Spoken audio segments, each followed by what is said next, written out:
uko imyaka yo kujana n'Imana yawe irushiriza kuba myinshi, niko n'intambara zigomba zigenda kuba nkeya. Kuko ikibanza cose c'amarira uzogihindura ikibanza c'amariba. Yesu ashimwe cyane. Yesu ashimwe cyane. Yesu ashimwe cyane. Imana igomba kutugira ama-outil n'ama-instrument n'ibikoresho vya transformation.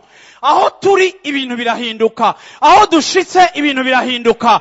Aho uri, aho uhagaze ibintu birahinduka. Kuko mu kanwa kawe ufise ijambo ry'Imana, uri umuvugishwa w'Imana. Aho uri hari kiriyo, harashobora kuba umunezero. Aho uri hariho crise, harashobora kubaho ubuzima. Nico gituma Paulo yavuze ngo nous vivifions, turabeshaho, turi impwemu zibeshaho, tuboneka nk'abakenye ariko tugatungisha benshi, turi ibikoresho vya transformation. Uburundi burahiriwe ko bugufise, Uburundi burahiriwe ko uhari.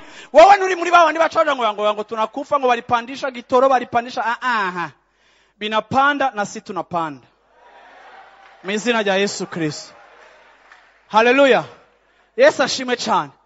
Vyose bivana naho uri connecte, vyose bivana naho wacometse ubuzima bwawe, vyose bivana n'icimana ndikiravuga, vyose bivana n'icimana yita kuri saison yawe, vyose bivana n'uwo muri ko murajana muri uwo rugendo. Niba uri kumwe n'abajama wawe muzotera bruise hamwe, ariko niba uri kumwe n'Imana yawe uzocerebra abandi bidoga, kuko Imana irahindura ingene ubona ibintu.